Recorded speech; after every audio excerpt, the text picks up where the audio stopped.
खुलुमबाय रायजोफोर दिनै फुंबिलिनि खौराङाव फिन खेबसेबाव बयखौ बरायनानै लाग्रोबाय। गिबियावनो जायफोर बिथांमोना आंनि बे लेटेस्ट बड' क्रिएटर चेनेलाव गोदानै नायदों बिथांमोना फुंनि समाव आरो मोनाबिलिनि समाव लेटेस्ट खौरां एबा आपडेटखौ मोनबाय थानो थाखाय गिबियावनो चेनेलखौ साबस्क्राइब खालामना लाबानो जाबाय। दानिया फैदो खौरांखौ खोनासंलांनि। गिबि खौराङाव दङ एनडिए दोलोनि बिजाथिफ्रा बिटिसिनि मोनजिबा बियाबावबो देरहासार जागोन। बिपिएफ हान्जाया दिनैनि सानाव बिटिसिनि गोहोगोरासिन राजखान्थियारि हान्जा बाथ्राखौ बुंदों एमसिएलए खाम्फा बरगयारिया। बेनिखायनो बिटिसिआव गासैबो हारि सुबुंफोरा बिपिएफ पार्टिखौ मोजां मोनो।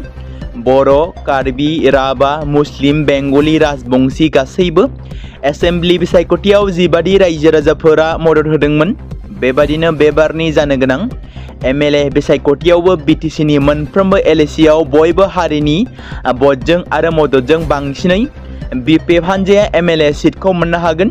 बेफोर बाथ्राखौ बुंदों बिटिसिनि बारग' डिपुटिसिभ खाम्फा बरगयारि एबा बावैसो सिगां बिथाङा UPPL पार्टिनिफ्राय बिपिएफआव हाबफैनायनि उनाव बे बाथ्राखौ बुंथिदों।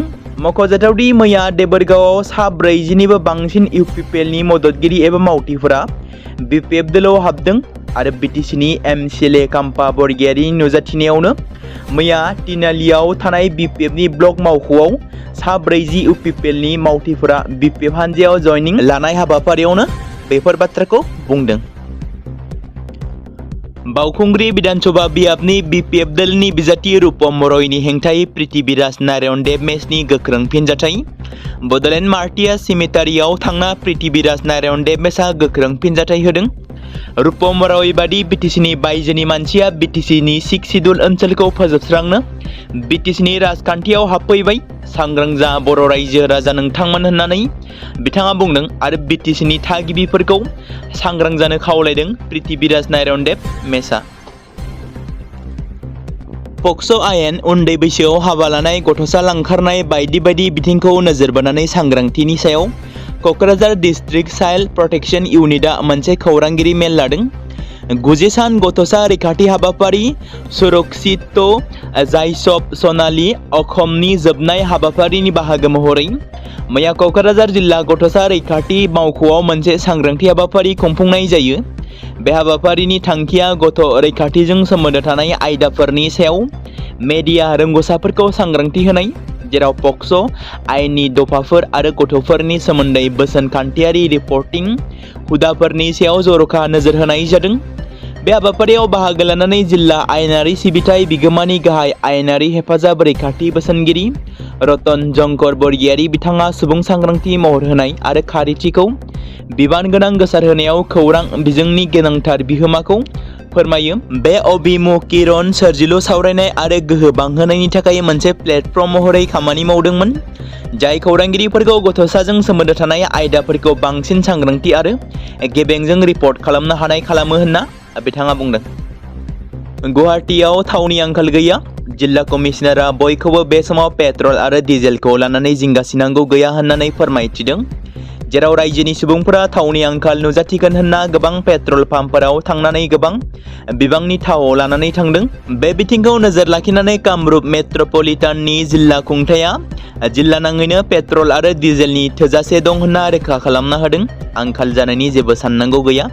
मोनसे सुबुं फोसावलायनि गेजेरजों जिल्ला कमिशनार सनिल पलआ बुङोदि दासान्दि थावनि आंखाल जायाखै आरो जगायनायाव जेबो जेंना सोमजिनायनि जेबो इसारा गैया। नोगोरारिफोरखौ खावलायो बिथाङा जायखिजाया गोनांथार एबा गोबांथार थाव बाहायनायाव बाहागो लानो नाङा होननानै खावलायदों।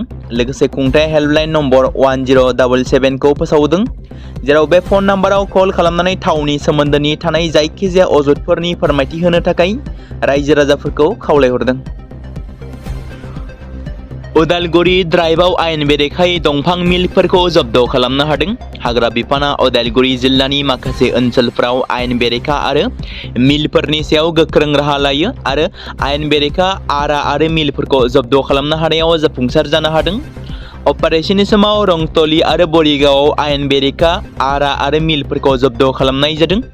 बे हाबाफारिया ओनसोलाव आयेन बेरेखा दंफांनि खामानिफोरखौ होबथानो थाखाय बिफाननि सोलिबाय थानाय नाजानायनि मोनसे बाहागोमोन। मावख'गिरिफ्रा जायगानिफ्राय मेसिन आरो गोबां दंफांबो बोखांनो हायो, जायखौ आरोबाव आयेनारि खामानिनि थाखाय गावसोरनि आवथायाव लानानै थाङो होनना फोरमायदों। फैगौ 18-19 एप्रिल खालाराव क'क्राझाराव 28थि रंजालि बैसागु फोरबो खुंफुंगोन।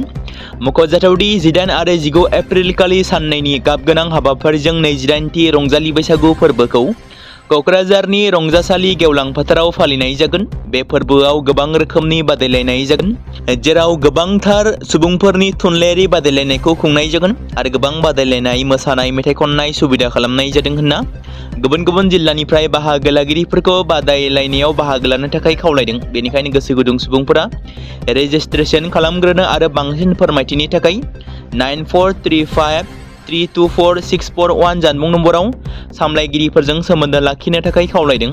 आरो बे फोरबोआव गासै ओनसोलनिफ्राय बाहागो लानायजों लोगोसे बर' हारिनि धोनि हारिमुवारि उनमोनथाइ आरो दोरोंफोरखौ दिन्थिफुंनो हागोन होनना मिजिंथिनाय जादों। 18 आरो 19 एप्रिल खालि जानो गोनां बे फोरबोआव गोबां रोखोमनि बादायलायनाय थागोन, जेराव बैसागु खुंग्रि, बैसागु सिख्ला आरो बैसागु आइजबजों लोगोसे खाम ज्लाव, सेरजा ज्लाव आरो सिफुं ज्लाव बेफोर थागोन। बे फोरबोनि बाहागो महरै फरायसाफोरनि थाखाय थुनलाइयारि बादायलायनायबो खुंनाय जागोन।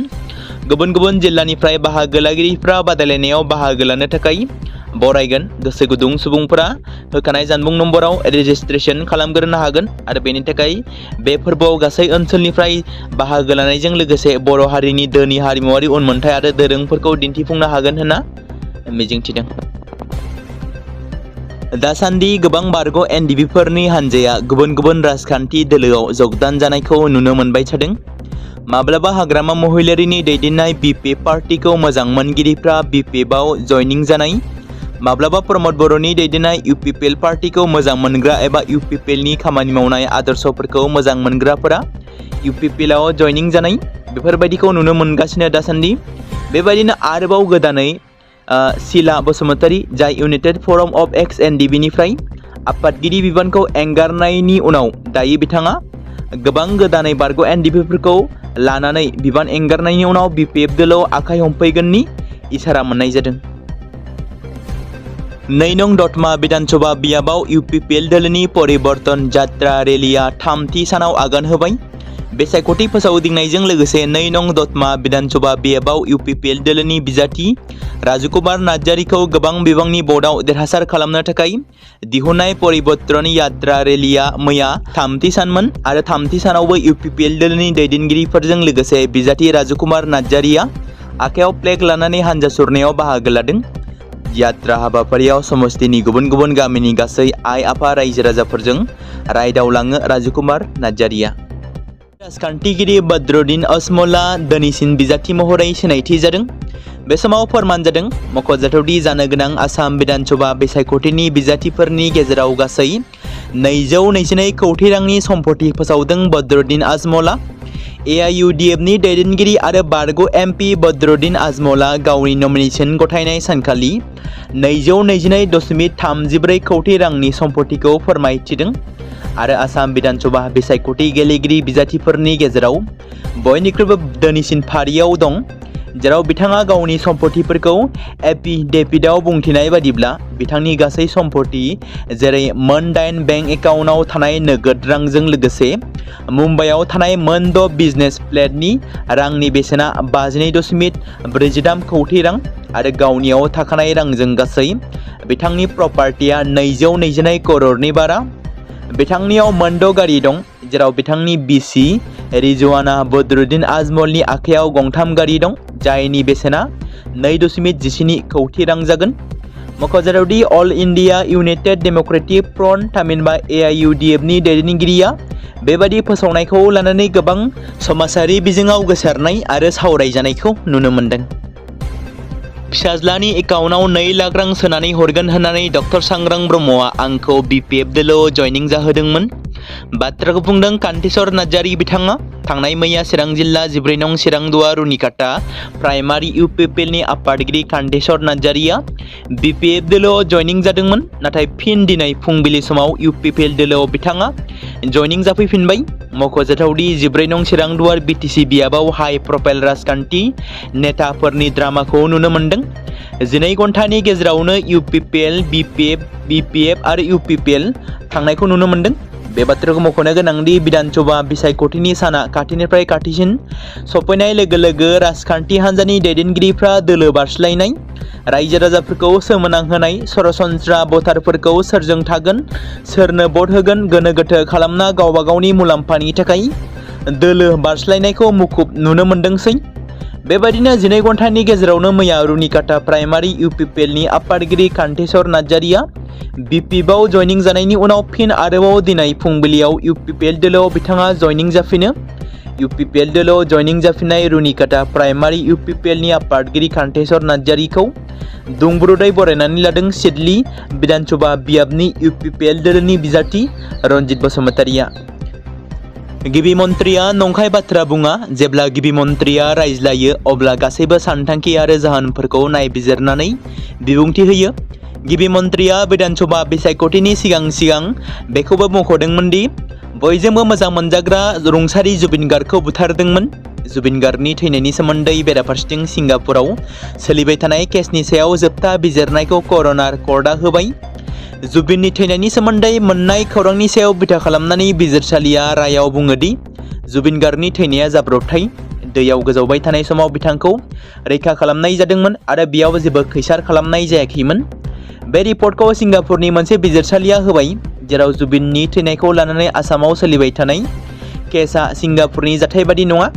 बेराफारसेथिं आसामाव जुबिननि थैनायजों सोमोन्दो थानाय बे केसआव गुबुन गोबां बिथिंफोरखौ सोफादेरदों, जेरै राजखान्थि बिथिं। फारसेथिं जुबिन थैनायनि सायाव नायबिजिरनो थाखाय दाफुंजानाय स्पेशल इनभेस्टिगेशन टीमआ थांनाय 12 दिसेम्बर 2025 खालारखालि बिजिरसालियाव 12,000 बिलाइनि चार्जशीट दाखिल खालामदोंमोन। चार्जशीटआव जुबिननि थैनायजों लोब्बा लाखिनानै सिंगापुर लांनाय श्यामकन महन्त, मेनेजार सिद्धार्थ शर्मा, शेखर ज्योति गोस्वामी आरो अमृत प्रभा महन्तनि हेंथायै इन्डियान पेनेल कर्डनि 103 दफाखौ थिसननाय जादों। सुबुंफोरनि हेंथा होनायनि उनाव हादोरसा सोरखारा बे केसनि बिजिरगिरि शर्मिला भुयानजों लोगोसे सेथि थाखोनि बिजिरसालियाव सानफ्रोमबो हियारिं खालामनायनि राहा खालामदोंमोन, जाय 19 मार्च 2026 निफ्राय जादोंमोन। फारसेथिं जुबिननि थैनायजों लोब्बा थानाय साफ्रोमबो दायनिगिरिफोरखौ जोबथेसालिया नेवसिगारदों एबा बिजिरसालिया गासैबो बिथांमोननि जामिननि आर'जलाइखौ नेवसिगारदों। 30 जानुवारि 2026 आवबो बिजिरसालिया अमृत प्रभा महन्त आरो जुबिननि सानै सिकिउरिटि गार्डनि जामिननि आर'जलाइखौ नेवसिगारदोंमोन। बे केसनि सोमोन्दोआव CIDआ गोबां सुबुंफोरखौ लिंहरदोंमोन आरो नायबिजिरदोंमोन। सोनाब एसियानि सोलिबाय थानाय दाङाबाजिया बुहुमनां गोहो जगायनायाव गोहोम खोख्लैनायनि जाहोनाव फुएल एबा पेट्रल डिजेल गासै तेलेंगाना रायजोआव थावनि आंखाल नुजाथिदों। बेबादिनो भारत हादोराव जेंना नुजाथिनाय बादिनो तेलेंगानायावबो सोमजिदों। बुधबारखालि गोबां पेट्रल पाम्पफोरा बन्द दंमोन। फारसेथिं गुबुन स्टेशनफोराव थावनि थाखाय नेनानै थानाय गारि सालायगिरिफोरनि गोलाव लाइन एबा सारि जानायखौ नुनो मोनदोंमोन। थाव कम्पानिफोरा दा पेट्रल आरो डिजेल होफैनायनि सिगांग्रो एबा पेट्रल एबा डिजेल मोननायनि सिगां रांखौ होनो नांगोन होननाबो दाबि खालामदों। थाव एबा थाव डिपुफोरा साप्लाइ पलिसियाव मोनसे गेदेर सोलाय-सोल' खालामनायनि थाखाय बे थासारिया सोलायदों। बावैसो सान सिगांसिम पेट्रल पाम्पनि बिगोमाफोरा मोनसे दाहाराव थाव लानो आरो माखासे साननि उनाव थाव कम्पानिफोरनो रां होनो गनायथि होयोमोन। नाथाय बेयो डिलारफोरखौ नोगोर रांनि बोहैनायखौ मोजाङै सामलायनायाव मदद होयो। नाथाय थांनाय माखासे साननिफ्राय थाव कम्पानिफ्रा बे हुदाखौ बन्द खालामबाय आरो आद्रा थानाय रांखौ लाफानानै गासै रां मोननायनि उनावसो थावनि जगायनायखौ होगासिनो दं होनना फोरमायदों। भारत बांलादेश सीमानि सादिरकाल ओनसोलाव काचारनि काटिगड़ायाव 5 बांलादेशी नोगोरारिफोरखौ भारतआव हाबफैनाय समाव हमनो हादों। हरनि समाव जायगानि सुबुंफोरा 5 सिनाय मोनै सुबुंखौ गिदिंबाय थानाय नुनो मोनदोंमोन। बे समावनो जायगानि थागिबिफोरा बिथांमोनखौ सन्देह खालामनानै सुबुंफोरखौ खानांगौ होनना दाबि खालामो, जायनि जाहोनाव ओनसोलाव दुंहाव थासारिबो सोमजिदोंमोन। बे समावनो खौरां मोननानै गुमरा पुलिसआ जाथायथिलियाव सहैयो। 5 सन्देह गोनां बांलादेशी नोगोरारिफोरखौ पुलिसनि आखायाव गथायनाय जायो। जायगानि सुबुंफोरा सन्देह खालामदोंमोन दि बांलादेशीफोरा मोसौफोरखौ खावनो थाखाय कन्टेनार थारखौ सिफायनानै भारतआव हाबफैदोंमोन। पुलिसनि सुलुंनिफ्राय मिथिनाय बायदिब्ला हमजानाय बांलादेशनि सुबुंफोरा सेलेट जिल्लानि उनाव सीमा सिकिउरिटिफोरा बांलादेशीफोरखौ सोंनाय फिननायनि थाखाय सिलचरसिम लानानै थाङो। मख'नो गोनांदि बांलादेशनि नोगोरारिफ्रा गले गले काचार कटिगड़ा सीमानि गेजेरजों भारत हादोराव हाबफैयो। थांनाय 6 दानाव सा 200निबो बांसिन बांलादेशनि नोगोरारिफोर आरो सिङाव हाबनो नाजानाय सुबुंफोरखौ हमनानै गावसोरनि हादोराव दैथायहरफिनदों होनना रिपर्टआव फोरमायदों। जानो गोनां आसाम बिधानसभा बिसायख'थिनि सिगां रायजोआव जागायगोन एभिक्शन। बाथ्राखौ बुंदों रायजोनि गिबि मन्त्रि डक्टर हिमन्त बिश्व शर्मा बिथाङा बुंदों बिधानसभा बिसायख'थिनि सिगां गोबां सरकारि हायाव दखल खालामग्राफोरखौ फिन आरोबाव होस्रांनाय हाबाफारि लागोन। बे बाथ्राखौ मख'नो गोनांदि थांनाय माखासे दान सिगांनिफ्रायनो आसामनि गोबां जिल्लाफोराव गोबां आयेन बेरेखायै दखल खालामनानै थाग्रा माइनरिटि हारिनि सुबुंफोरखौ एभिक्शन खालामदोंमोन आरो गोबांथार सोरखारि हाखौ दखल खालामग्राफोरनिफ्राय उदां लाबोनो हादों। बेबादिनो फिन आरोबाव आसामाव एभिक्शन खालामगोन। बाथ्राखौ बुंदों गिबि मन्त्रिया। मख'जाथावदि बेनि अनगायैबो फैबाय थानाय समफोराव बिटिसिआवबो एभिक्शन खालामगोन नामा? बिटिसिआवबो थानाय आयेन बेरेखायै हा दखल खालामग्राफोर बर'जों लोगोसे गोबां ट्राइबेलनि अनगायैबो एबा ट्राइबेलजों लोगोसे माइनरिटि हारिखौबो जयैनो एभिक्शन खालामगोन नामा? बे मोनसे गेदेर सोंथि जानानै फैदों। मानोना बिटिसिआव बर'जों लोगोसे एबा बर'नि अनगायैबो गोबांथार ट्राइबेलनि अनगायै माखासे माइनरिटि हारिफोराबो दाब जायगायाव हा दखल खालामनानै दं।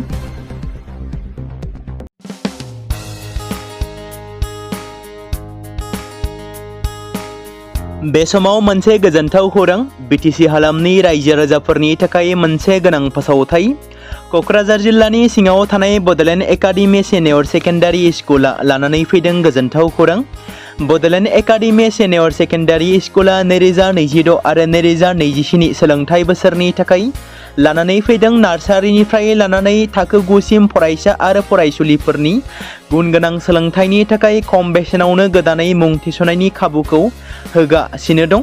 मख'जाथावदि क'क्राझार जिल्लानि हल्टुगाव आउटपस्टआव थानाय क'क्राझार तिनिआलिनि बड'लेण्ड एकाडेमि सिनियर सेकेन्डारि स्कुला गुन गोनां सोलोंथाइ होनायजों लोगोसे थाखो 9 नि थाखाय इलेक्टिभ साबजेक्ट महरै मेथामेटिक्स, जिअ'ग्राफि, हिन्दी, हिस्टरि बायदि आयदाखौ लानो हागोन। मोजां सोलोंथाइ लानायनि अनगायैबो बड'लेण्ड एकाडेमि सिनियर सेकेन्डारि स्कुलाव उफ्रा सोलोंथाइ हिसाबै environment field study, English speaking course बायदिखौ लाफानानै सोलोंथाइ लानो हागोन। बेनि अनगायैबो गोजान लामा हान्थिनानै फरायग्रा फरायसा फरायसुलिफोरनि थाखाय आलादायै मोजां हस्टेलाव थानानै फरायनो हानायनि खाबुफोर होनाय जादों। बेनि थाखाय नोंथांमोना आबुङै मिथिबावनो थाखाय एबा थोंजोङै फोनांजाब खालामहर 9101 488 399 जानबुं नम्बराव। बे समाव मोनसे गोनां फोसावथाय। बर' सावथुन नायनानै मोजां मोनग्रा गासै बर' रायजो राजाफोरनि गेजेराव लानानै फैदों मोनसे बर'नि OTT प्लेटफर्म गोनां, जाय प्लेटफर्मनि गेजेरजों नोंथांमोना बर'नि गोजाम सावथुनफोरखौ नुनो मोनगोन। थांनाय माखासे बोसोर सिगां बर'नि गेजेराव लानानै फैनाय निउबो एप बायदिनो फिन आरोबाव लानानै फैदों बर' रायजो राजाफोरनि थाखाय। बे बाथ्राखौ मख'नाया गोनांदि 2025 मायथाइनि जानुवारि दानाव ओंखारनाय आंगो स्ट्रिम मुंनि मोनसे OTT प्लेटफर्म गोनां निउबो एपनि गेजेरजों नोंथांमोना गोबांथार बर'नि सावथुनफोर जेरै ट्रेजेडि, रमान्टिक, एक्शन आरो कमेडिजों बुंफबनाय सावथुनफोरखौ नुनो मोनगोन। जेरै सनानि नखर, थांखि गैयै समाज, अनसुला आफा, हिर', बिमा बायदि बाजै, अर, थैसाम, वान्टेड, संदान आरो रं नाम्बार बायदि सावथुनफोरा मख'जाथाव। बेफोर सावथुनफोरखौ नायनो थाखाय नोंथांमोना गिबियावनो आंगो स्ट्रिम एपखौ गावनि मबाइलाव थानाय प्ले स्ट'रनिफ्राय डाउनल'ड खालामनानै लोगोसे इनस्टल खालामनानै गावनि मबाइल नाम्बारजों लगइन खालामनानै लाग्रोनांगोन। बेनि उनाव नोंथांमोना गोबांथार नुनो मोनै सावथुनफोरखौ गुगोल पे, फन पे आरो पेटिएमजों रं नाम्बार सावथुनखौ नायनो थाखाय 60 रां आरो संदान सावथुनखौ नायनो थाखाय 80 रां, वान्टेड सावथुनखौ नायनो थाखाय 60 रां, थैसाम सावथुनखौ नायनो थाखाय 60 रां बेबादिनो गोबांथार नुनो मोनै सावथुनफोरखौ नायनो थाखाय सुबिदा खालामनानै होदों आंगो स्ट्रिम प्लेटफर्मा। फिन नोंथांमोननि गेजेराव फोरमायबावनो लादों बर' सावथुन नायनानै मोजां मोनग्रा गासै बर' रायजो राजाफोरनि गेजेराव लानानै फैदों मोनसे बर'नि OTT प्लेटफर्म गोनां, जाय प्लेटफर्मनि गेजेरजों नोंथांमोना बर'नि नुनो मोनै सावथुनफोर जेराव गोजाम सावथुनफोरखौ नुनो मोनगोन। बे बाथ्राखौ मख'नाया गोनांदि 2025 मायथाइनि जानुवारि दानाव दिहुनजानाय आंगो स्ट्रिम मुंनि मोनसे OTT प्लेटफर्म गोनां एपनि गेजेरजों नोंथांमोना गोबांथार बर'नि ट्रेजेडि, रमान्टिक, एक्शन आरो कमेडिजों बुंफबनाय सावथुनफोरखौ नुनो मोनगोन। जेरै रं नाम्बार, संदान, वान्टेड, थैसाम, अर, बिमा बायदि बाजै, हिर', अनसुला आफा, थांखि गैयै समाज, सनानि नखर बायदि सावथुनफ्रा मख'जाथाव। बेफोर सावथुनफोरखौ नायनो थाखाय नोंथांमोना गिबियावनो आंगो स्ट्रिम एपखौ गावनि मबाइलाव थाखानाय प्ले स्ट'रनिफ्राय इनस्टल खालामनानै गावनि मबाइल नाम्बारजों लगइन खालामखांनायनि उनाव नोंथांमोना गोबांथार नुनो मोनै सावथुनफोरखौ गुगोल पे, फन पे आरो पेटिएमजों रं नाम्बार सावथुनखौ नायनो थाखाय 60 रां, संदान सावथुनखौ नायनो थाखाय 80 रां, वान्टेड सावथुन सावथुनखौ नायनो थाखाय 60 रां, थैसाम सावथुनखौ नायनो थाखाय 60 रां, बेफोरबायदिनो अर सावथुनखौ नायनो थाखाय 60 रां पे खालामनांगोन। बेबायदिनो गोबांथार नुनो मोननाय बर' सावथुनफोरखौ नायनो थाखाय सुबिदा खालामनानै होदों आंगो stream प्लेटफर्मा।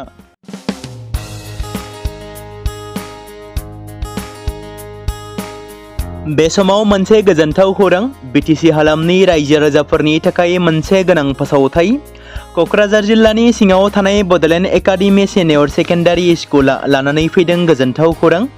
Bodoland academy senior secondary स्कुला 2026 आरो 2027 सोलोंथाइ बोसोरनि थाखाय लानानै फैदों नार्सारिनिफ्राय लानानै थाखो 9 सिम फरायसा आरो फरायसुलिफोरनि गुन गोनां सोलोंथाइनि थाखाय खम बेसेनावनो गोदानै मुं थिसननायनि खाबुखौ होगासिनो दं।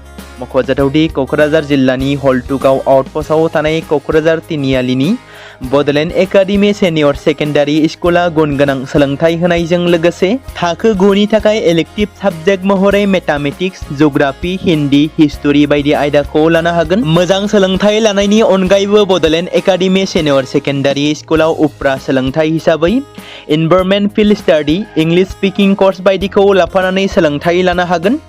बेनि अनगायैबो गोजान लामा हान्थिनानै फरायग्रा फरायसा फरायसुलिफोरनि थाखाय आलादा आलादायै मोजां हस्टेलाव थानानै फरायनो हानायनि खाबुफोर होनाय जादों। बेनि थाखाय नोंथांमोना आबुङै मिथिबावनो थाखाय एबा थोंजोङै फोनांजाब खालामहर 9101 488 399 जानबुं नम्बराव।